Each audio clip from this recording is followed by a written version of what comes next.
NEET மசோதா நாடாளுமன்றத்தில் அறிமுகம் செய்தவர் திமுக சார்பில் சுகாதாரத்துறை இணையமைச்சராக இருந்த திரு காந்தி செல்வன் அவர்கள். இது ஒரு வரலாறு, அது பதிவு.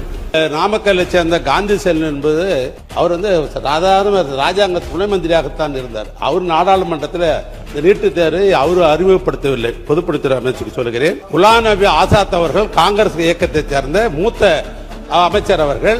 எனவே அவர் தான் நாடாளுமன்றத்தில் அறிமுகப்படுத்தி பேசினார் ஒழிய இணை அமைச்சர்லாம் எப்பவுமே நாடாளுமன்றத்தில் எல்லாம் அறிமுகப்படுத்த முடியாது. ஆனா அதே நேரத்தில் கேபினெட்ல நாங்க தமிழ்நாட்டில் இந்த நீட்டு தேர்வை நாங்கள் ஏற்றுக்கொள்ள மாட்டோம் என்று தமிழ்நாட்டு முதலமைச்சராக இருக்கிற கலைஞர் சொன்ன கருத்தையும் அந்த கேபினெட்ல சொல்லப்பட்டது மட்டுமல்ல, அப்பொழுது முதலமைச்சராக இருந்த கலைஞர் அவர்கள் கடிதமே எழுதினார். என்ன எழுதினார்னா, தமிழ்நாட்டுக்கு நீட்டு ஒத்து வராது, நாங்கள் இங்கே அறிமுகப்படுத்த மாட்டோம், ஏற்றுக்கொள்ள மாட்டோம் என்று சொன்னார்கள். அவருக்கு உத்தரவாதம் கொடுத்தாங்க, நாங்கள் தமிழ்நாட்டில் நாங்கள் நிறைவேற்ற மாட்டோம், ஏற்றுக்கொள்ளுகிற மாநிலத்தை அவங்க ஏற்றுக்கொள்ளட்டும் என்று சொன்னார்கள். அதனால்தான் தடை இருந்தது. அவர் இருக்கும் போது தடை இருந்தது. அதற்கு பின்னால் ஆண்ட அம்மையார் அவர் காலத்திலும் நீட்டு தேர்வு நுழையல. அதுதான் வரலாறு.